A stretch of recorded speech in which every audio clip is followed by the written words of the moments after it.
back onto and look at your book, because back up if we go into Mhm. we've got the importance of organization. We talked a little bit about outreach. We got to go where we got to go. We'll go to closing in a moment, but can you sort of give some overview as well on the organization pillar? Yeah. Organization, it seems kind of obvious. Like, of course, you need to like have all these things, but I've, s- but there's a difference between what people know they should do and what they actually do. So what a lot of people Mm, will do is they're like, okay, great. I threw together the deck and now I'm going to start like setting up a bunch of meetings. Gonna go set up a bunch of meetings, right? And then they'll have a meeting and someone will say, hey, can you send me a link to your data room?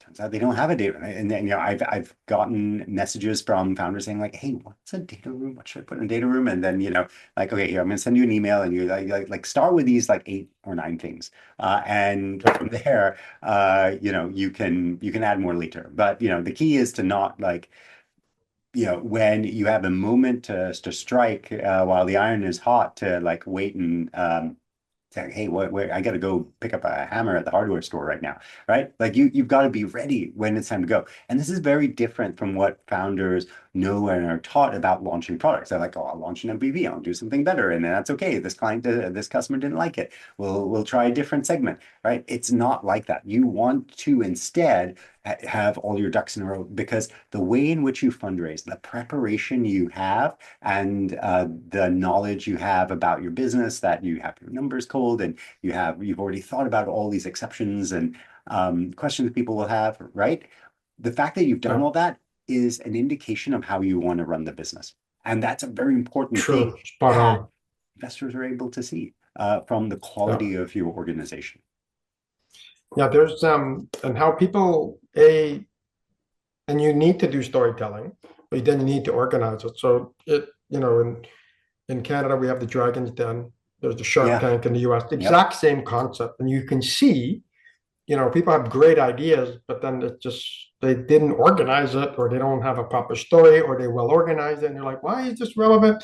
So I get a kick out of it because you can actually see quite literally on stage, who's got help and who doesn't. And I also think that's something important to realize as leaders and founders and executives. Sometimes we're inside the jar and we might need someone else on the outside of the jar to help us organize the label. What does the label say and how should we organize it? And so I think this is why books like yours is important, because you're outside the jar. They can learn that perspective. They can secure help from people like yourselves. Like if you're doing something you've never done before, look for a coach who might have done it before. And even if you can't hire them, this is why I love books as well too. It's like, well, how do I get the knowledge from Peter Drucker? He's not here anymore. I can read some of his stuff. Yeah. So he sort of can become an assistant to you Mhm. through that knowledge transfer. And I think it's really important, because you can't get to the next stage without proper organization, right? And which is outreach. Do you want to talk a little bit more about sort of the depth around outreach, or do you want to move straight into closing? Yeah. Because you did No, touch a bit on. so outreach, as I said, is about like finding people with that thesis fit. But what you want to do is treat it almost like an enterprise sale. You have a a list and a CRM of people that you want to connect to and reach. You will be able to track and monitor and update that, and just like keep coming back again and again, and then structure your outreach with not just like endless meetings, but say, hey, you know what? For 2 weeks, I'm taking initial meetings and do some of Yeah. your uh, folks that maybe you're not sure about and they're not your top investment choice first because you're going to warm up that way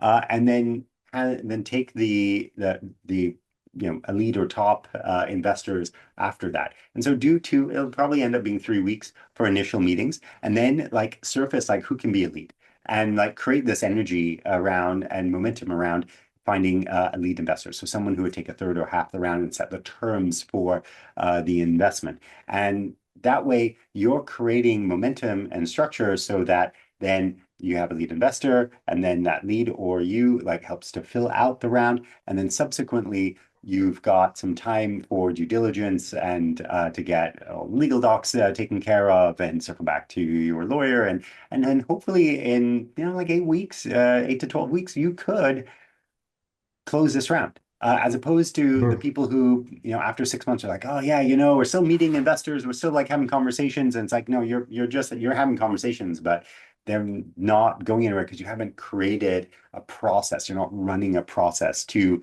fund your business because this will take up all your time and you need to go back to really running the business and focusing on your startup again. So that's why running a process and trying to keep it as time bound as possible is very important in how you do the Yeah. outreach. I think the key you said there is a keyword process, not synonymous with the word system. Without process slash systems, almost nothing works the way that it's supposed to, right? And I Mhm. think that you almost got to be a little maniacal in a sense to apply a systems or process mindset to anything that we might be doing. And capital and the whole process of securing, investments is no different, right? And I see that time and time again, how to hire people, how to build a brand strategy, how to run your demand planning process, whatever business you might be. So let's move quickly to the last piece of the book, the funding framework. I got a couple other questions after Mhm. that. The closing. So last but not least, this closing. Let's take a run through this. Yeah, it's often the assumption that, okay, someone signed the term sheet, we had set this date, we're going to get the money. Great, it's all just going to like come together, right? Or my lawyer knows what they're doing. And it turns out it's your job to manage this. Yes, your investors are professional investors. Yes, your angel sounded like they had invested in 100 other companies, but it's actually your job to chase everybody and get the money in. And the funny thing is, your VCs probably are doing this too somewhere else with their own investors, trying to raise and close their own fund. So this is Sure. the very like manual and very hands-on thing that you have to do in terms of yourself and your team, like reminding people, chasing after them, figuring out their exceptions. Oh, someone's going to be on a boat someplace with no connection to that day, so okay, get them to sign something early, or adjust something in the date, like make sure things happen. You may have an angel investor who then says like, oh yeah, my uh, my son's getting married, or I'm building a house, or something like that. Like there are things Yeah. that they're like, oh, can I push this back a quarter? Like people will like surprise you with things that shouldn't be things, but they will become things. Particularly the That's earlier true. you are, the more common this is between angels and different types of investors that throw off like closing. So even if you don't have those issues or nobody is throwing a wrench in the works, you should still try and organize and plan this whole process, Yeah. much like you're running a project with clear deadlines, reminders, Mhm. and over communication. Yeah, I think the key through line, like you said, is you got to have discipline through all of these. You have to have the discipline to craft your story, seek the help you need, to organize, to stick, particularly in the outreach, right? Because that's doing the same thing on a repetitive Mhm. nature. Storytelling, you're going to craft. Okay, I got my story. You're going to organize. Okay, I got my thing. And then that's sort of like the internal stuff. But then the external stuff of outreach and closing, I just want the audience, like, you have to stay incredibly disciplined throughout it and focused on the end goal, which is your mission. Like, what are you trying to do? And why are you doing all of this in the first place? And I think that's what should be the fuel for the discipline to make sure Yeah, people run right through it all the time, right? that's right. So question for you. In your experience, is there a moment where someone should raise? I got lots of ideas in my head, for example. So how do you know when it's like a good idea or a bad idea? What might be premature? Because I think you also have a reputation that there isn't 100 million, VCs and PEs offices out there. So if you make a bad run, I don't know if it poisons the well necessarily, but Mm. it might with that group, right? They say, well, so and so didn't they didn't shine well last time. You might not even get an email response. So in terms of timing your raise, is there any guidance there that you can Yeah. provide?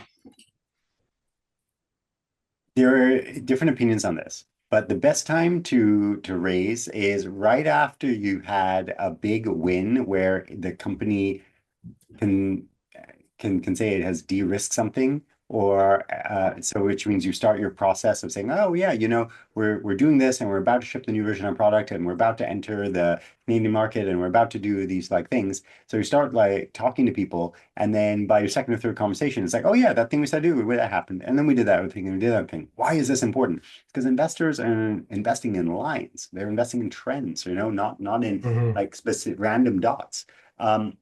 And so they can connect the dots and be like, oh, wow, they keep like nailing it. There's this momentum in this business.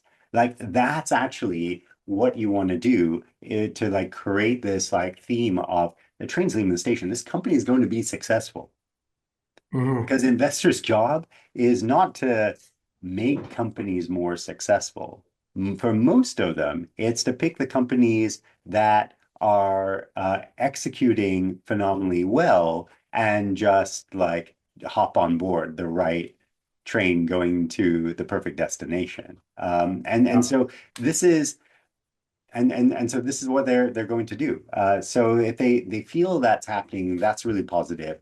And so the capital, though, shouldn't just be for the sake that you can take more capital because you're diluting your own ownership, right? It should Mhm. be because it takes your business not to another level. So if you're raising money because it's like, well, we raised money 12, 18 months ago. We're probably going to need some more. So I'd like another 24 months of runway. Yeah, can I have some more?